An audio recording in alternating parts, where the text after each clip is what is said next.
창세기 강의 92번째 시간입니다. 오늘은 아들이 아버지를 속이다라는 제목으로 창세기 27장 18절에서 29절의 말씀을 증거하도록 하겠습니다.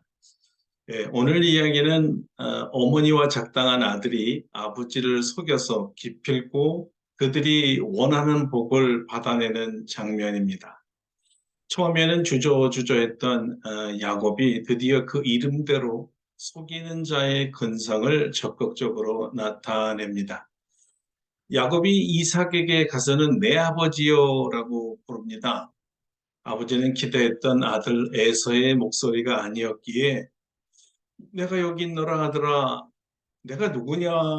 이렇게 묻습니다. 아버지가 아들에게 네가 누구냐라고 묻는 질문은 아주 의미심장한 거죠. 너 에서 맞냐? 이상한데 이런 뉘앙스 아니겠습니까? 야곱은 아니요 아버지 저 야곱입니다라고 정직하게 대답하지 않았습니다. 그럼 뭐라고 했지요? 이렇게 대답했습니다. 나는 아버지의 맏아들 에서입니다. 아버지께서 내게 명하신 대로 내가 다 했어요. 어서 일어나 앉아서 내가 사냥한 고기를 잡수시고 아버지 마음껏 내게 축복해 주세요. 왜 굳이 야곱은 아버지의 맏아들 에서라고 밝혔을까요? 자신이 에서라면 이렇게 말했을 거 아닙니까? 아버지 저예요. 아버지에게 맛있는 별미 해드리라고 사냥해 왔어요. 이것이 전부였을 것입니다. 무슨 말이냐면 에서는 아버지의 축복보다는 아버지를 기쁘게 해드리는 것, 아버지께서 자기를 인정하고 칭찬하는 것에 더 관심을 가졌습니다. 장자로서 복을 받는 것은 당연했기 때문입니다. 제게 약속하신 복 주세요. 이렇게 간청하는 말은 할 필요가 없었다는 뜻이죠. 그러나 야곱은 달랐습니다. 에서가 아니라 야곱이기 때문에 둘째 아들이기 때문에 꼭 복을 받지 못할까 봐 아버지가 축복하고 싶은 에서가 아니기에 아버지를 속였습니다. 야곱의 관심은 아버지를 기쁘게 하는 데 있지 않고 오직 축복에만 있었기 때문입니다. 그러나요, 야곱은 야곱이라고 말했어야 했어요. 아버지, 저 에서 아닙니다. 저 야곱이에요. 그런데 야곱은 에서라 속였습니다. 거짓말입니다. 이 거짓말이 얼마나 태연스럽게 불어나는지 한번 보겠습니다. 두 번째 목소리에 의심이 간 아버지는 이런 의심의 말을 합니다. 내 아들아, 네가 어떻게 이와 같이 속히 잡았느냐? 이 질문은 에서가 보통 사냥하고 돌아오는 시간도 아버지는 익히 잘 알고 있었다는 말입니다. 에서에 대해서 모르는 것이 없는 아버지이기 때문에 오늘은 평소와 다르게 너무 빠르다는 이 의심을 떨쳐버릴 수가 없었습니다. 야곱이 두 번째 의심을 어떻게 피해갑니까? 아버지의 하나님 여호와께서 나로 순조롭게 만나게 하셨습니다. 이 두 번째 야곱의 거짓말은 하나님을 공범자로 만드는 대실수를 한 겁니다. 아버지의 하나님은 신실하신 하나님이신데 거짓이 없으신 분이신데 거짓말장애 하나님으로 만들었습니다. 이제 야곱은 하나님까지 팔아가며 거짓말합니다. 누님은 아버지야 속일 수 있다 하지만 어떻게 하나님을 속일 생각을 했을까요? 복을 얻고자 하는 욕심에 눈이 멀게 되니까 영안이 다 가려진 것입니다. 훗날 같은 이름을 가진 야고보 장로가 그의 서신에서 이렇게 말했지요. 욕심이 잉태한즉 죄를 낳고 죄가 장성한즉 사망을 낳느니라. 야고보는 히브리 말로 야곱입니다. 같은 야곱인데 이렇게 다르네요. 만약에 에서라면 어떻게 말했을까요? 신앙에 특별히 없었던 에서인지라 과연 하나님의 도움이라고 말했을까요? 이것은 평소에 에서가 말하는 방법이 아니에요. 아버지 오늘은 내가 좀 힘이 좋았나 봐. 내 근육이 달래붙어 있겠어? 운이 좋았어 아버지. 한 방에 잡았다니까. 이렇게 해서는 에서다운 그의 독특한 말하는 방식이 있었을 거예요. 늘 에서는 허풍을 좋아하는 아들이었거든요.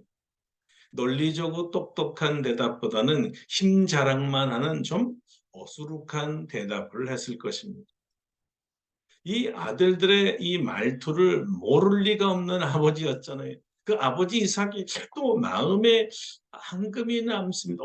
좀 대답이 이상한데 평소에서의 답이 아니야. 그래서 말하는 방식에 의심이 간 이삭은 아들을 가까이 오라고 합니다. 그리고 그의 의심에 찬 말을 내뱉지요. 네가 과연 내 아들 에서인지 아닌지 내가 너를 만져보려 하노라. 이삭의 생각에는 설마 야곱은 아니겠지라는 반신반의 그러나 희망도 걸었던 것 같습니다. 에서일 거야. 야곱이라면 틀림없이 몸에 털이 없을 텐데 이런 단번에 들킬 어리석은 짓을 할 야곱은 아니라고 생각했을지도 모르지요. 그럼 이 목소리의 주인공이 누구일까? 분명히 에서는 아닌데 그렇다고 야곱도 아닐 것 같고 그러면 어쨌든 한번 만져보면 알겠지 해서 가까이 오라고 한 것입니다. 그러나 이런 아버지의 행동과 의심까지 미리 계산된 음모였기에 염소털로 위장한 야곱은 담대하게 아버지 곁에 가까이 가지요. 아버지는 야곱을 만집니다. 그리고는 아주 이상야릇한 말을 내뱉어요. 음성은 야곱의 음성이나 손은 에서의 손이로다. 참 괴이한 결론이지. 음성이 다른 것을 처음부터 감지했단 말이에요. 야곱 이 녀석이 장난을 치는구나. 이런 심증은 가졌는데 물증이 없으니 만져보면 알 거야. 이렇게 한 것이 눈먼 아버지의 생각이었습니다. 이 아버지의 약점을 가장 잘 이용한 아들 야곱은 아버지의 이 손 감각을 속일 정도로 정교하게 털을 만들었던 거죠. 얼마나 진짜 같은 가짜면 사람의 털과 염소의 털을 구별하지 못했을까요? 정말같이 느꼈을까요? 아무리 그래도 몸에 붙은 털과 어떻게 염소의 털이 느낌이 같았을까? 의심만 듭니다. 그러나 성경은 이 이삭이요, 에서의 털과 염소의 털을 분별하지 못했다고 합니다. 그러나 이상한 의심만큼은 멈출 수가 없었어요. 그래서 이삭은 마지막 시험을 하기로 합니다. 그렇지. 냄새, 아들의 향취. 바로 그거야. 그렇지. 목소리로도 나를 속일 수 있고 이 털로도 나를 속일 수 있겠지만 이 몸에서 나오는 향취야 속일 수 없지. 그렇고 말 아버지 이삭은 그래서 세 번째 이 테스트를 하게 됩니다. 네가 참 내 아들 애선이야. 도저히 털 가지고도 믿지 못하겠다는 것이었어요. 근데 야곱은 여전히 아니요, 아버지 저 사실 야곱이에요. 이렇게 말하지 않았습니다. 이왕 거짓말한 것 끝까지 가자는 거죠. 그래서 예, 아버지 에서입니다. 대답합니다. 더 이상 아버지는 아들 앞에서 자신이 아들을 의심한다는 이런 표현을 할 수가 없었어요. 그래서 사냥한 고기를 먹고 포도주를 마신 뒤에 축복하겠다고 합니다. 그 먹는 시간이 얼마나 길게 느껴지고 얼마나 불안하고 초조했을 까요 만일 이 시간에 에서가 공교롭게도 순풍에 돋다는 듯이 사냥감을 만나 그야말로 아버지와 자기 앞에 나타난다면 야곱이 얼마나 당황하겠습니까?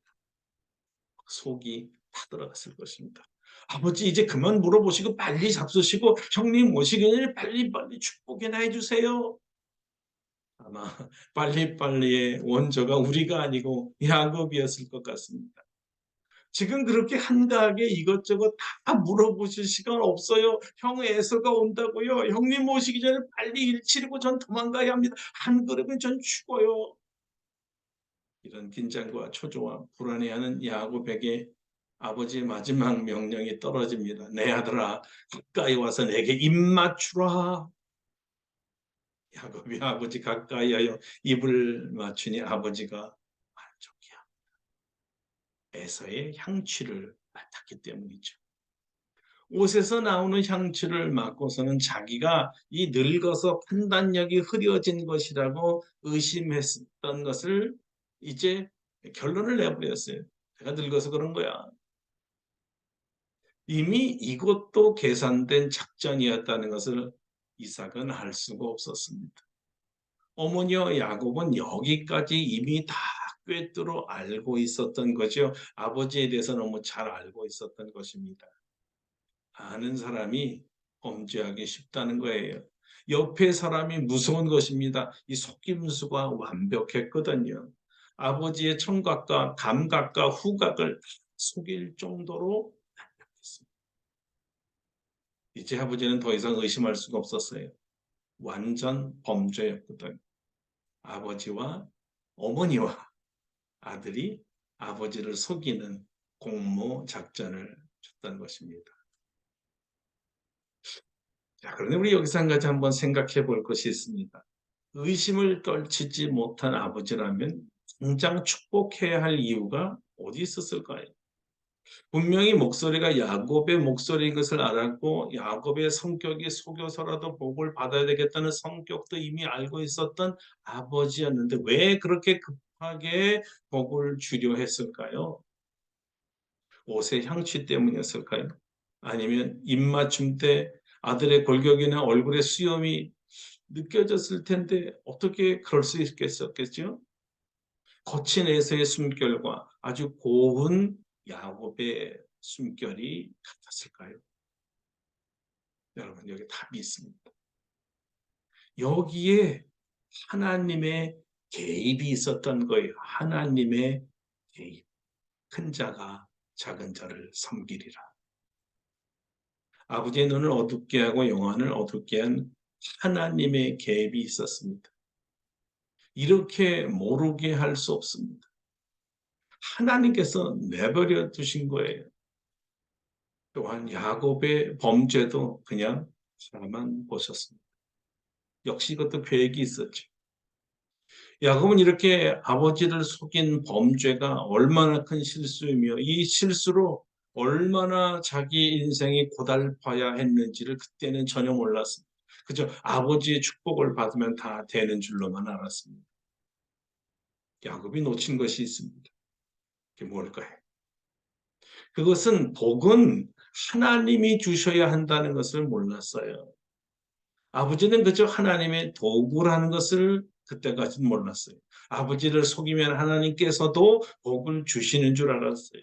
아버지를 속이는 것이 하나님을 속이는 것이라는 사실을 몰랐어요. 아무리 털로 위장하고 냄새를 가리기 위해 옷을 바꾸어 입어도 하나님을 속일 수 없다는 것을 몰랐어요.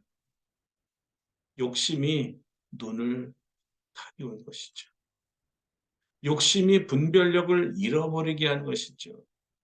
이 속임수에는 하나님이 계시지 않았습니다. 축복이 눈을 가리니까 복을 주시는 하나님마저도 보이지 않았어요. 아직까지 아버지의 하나님이시고 야곱의 하나님은 아니었습니다. 이것이 신앙의 아버지를 속이는 신앙 없는 아들의 모습이죠. 야곱은 이 속임수로 형님과 철천지 원수가 되어야 했습니다. 아버지를 속인 아들로 평생의 아버지의 마음에 절망을 준 불효자가 되어야 했습니다. 그리고 속임을 제작하고 지휘한 어머니는 생이별을 해야 했고요. 억지로 얻은 축복 때문에 사서 고향에서 쫓겨나 타향에서 20년씩이나 고생을 해야 했습니다. 성경은 내 부모를 공경하라고 합니다. 거짓말하지 말라고 합니다. 이 말은 하나님은 인간이 자기 부모를 공경하는 것이 최우선이며 마땅하다고 하신 거예요. 진리의 하나님이시니 당연히 거짓말하고는 적이 되는 것이고, 하나님의 복을 받으려면 하나님께서 정하신 길을 따라야 합니다. 구체적으로 정확하게 말하면 부모를 공경해야 땅에서 잘되고 장수하게 하나님이 하셨어요. 성경은 또 이렇게 말합니다. 자녀들아 주 안에서 너희 부모에게 순종하라. 이것이 옳으니라. 내 아버지 어머니를 공경하라. 이것은 약속이 있는 첫 계명이니 이로써 네가 잘되고 땅에서 장수하리라. 그런데 야곱은 이 하나님의 말씀과 정면으로 부딪힙니다. 십계명의 제5계명과 제9계명을 지키지 않았습니다. 물론 십계명은 야곱 이후에 수백 년이 지나서 주어지지만 하나님의 원칙은 창세부터 항상 동일해 왔습니다.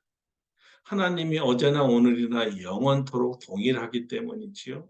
하나님의 성품도 변하지 않고 한결같습니다. 하나님은 정직한 것을 좋아하십니다. 어찌 의로운 하나님께서 속임수를 장려한단 말입니까? 어불성설이죠. 그것도 아들이 아버지를 속이는 행위는 결국 하나님 아버지를 속이는 행동이었어요. 그래서 보이는 아버지를 공경하지 못하고 속이는 거짓말쟁이는 보이지 않는 하나님 아버지는 또 공경하지 못하고 속이기 쉬웠던 거죠. 야곱이 정직한 성품을 갖는 데까지는 엄청난 훈련과 고난과 시련이 따라야 했습니다. 거짓의 대가는 혹독한 것이었어요. 하나님께서 복을 주시고 약속한 것을 이룰 때까지 기다리는 것이 신앙입니다. 믿음이라는 것은 철저한 기다림입니다. 하나님의 뜻대로 하나님의 시간에 역사하실 때까지 잠잠히 기다리는 것입니다. 앞서 야곱의 할아버지 아브라함은 자기 아버지 이삭을 낳을 때까지 무려 25년을 기다렸습니다. 아브라함 이전에 노아 할아버지는 홍수 심판에 대한 예언을 받고 이 예언이 이루어질 때까지 무려 100년을 기다렸습니다. 기다리면서 기우제지는 것 아니었어요. 그 시대 사람들에게 정신병자 취급받으면서 묵묵히 방주를 100년 동안 만들고 기다렸습니다. 그 결과가 무엇입니까? 자기를 놀린 사람 중에 단 한 사람도 살지 못하고 물에 빠져 다 죽었습니다. 반대로 놀림을 받던 노아와 그의 가족들은 살았습니다. 보세요. 믿음은 기다림입니다. 정직한 기다림이죠. 기다리면서 정직하게 사는 것입니다. 야곱은 이 교훈을 배워야만 했습니다. 혹독한 대가를 치르고.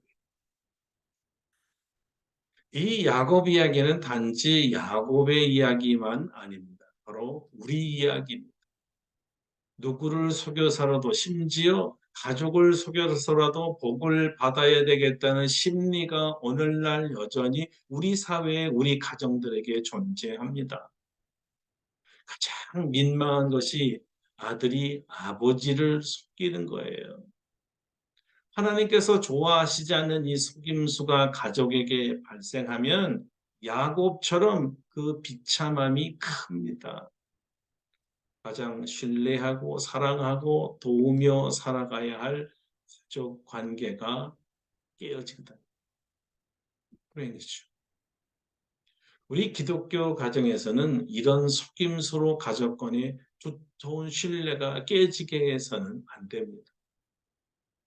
야곱이 나는 에서입니다라고 아버지 앞에서 뻔한 거짓말을 할 때 알고서도 속아줄 수 있을지는 몰라도 그 신뢰의 무너짐이라는 것은 감당하기가 어렵고 그 무너진 신뢰는 다시 원상대로 회복하기가 어렵습니다. 믿을 만한 사람들이 누굴까요? 저기 있잖아요. 근데 이 가족 간의 이 신뢰가 파괴되면 그 아픔이라는 것은 믿었던 만큼 아프고 더 아프고 더 오래 갑니다.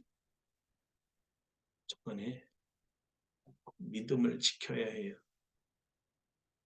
그런 방법이 정직이 가족의 결속력을 가장 강력하게 만듭니다. 날 믿어주시는 아버지, 날 믿어주는 아들이 있을 때 건강한 가족 관계가 되는 것이고요. 사랑하는 성도 여러분, 우리 모든 가정들이 부자간에 모자간에 형제간에 든든한 이 믿음의 결속력이 있어서 가장 행복한 가정 되시기를 주님의 이름으로 축원합니다. 기도하겠습니다. 하나님 아버지, 오늘 아버지를 속이는 아들을 보았습니다. 축복을 받기 위해서는 누구도 속일 수 있고 어떤 방법으로도 속일 수 있고 대담해지는 것도 보았습니다. 하나님 방법 아닙니다. 이 속임수로 복을 얻을 수 있다고 생각하는 것 자체가 위대한 착각이었습니다. 하나님은 이미 큰 자가 작은 자를 섬긴다고 하면서 복 주실 것을 다 말씀하신 상태입니다. 주님의 뜻대로 주님의 시간에 주께서 복을 주실 때까지 정직하게 기다릴 줄 알고 정직하고 우리 형제들에 대한 신뢰와 아버지에 대한 신뢰를 주면서 건강한 가족으로 살아서 하나님이 주신 복을 많이 받는 가정들로 세워 주시옵소서. 예수님의 이름으로 기도드립니다. 아멘. 예, 사랑하는 성도 여러분, 오늘 말씀을 마치겠습니다. 많이 기도해 주시고 또 많이 전파해 주시기 바랍니다. 감사합니다.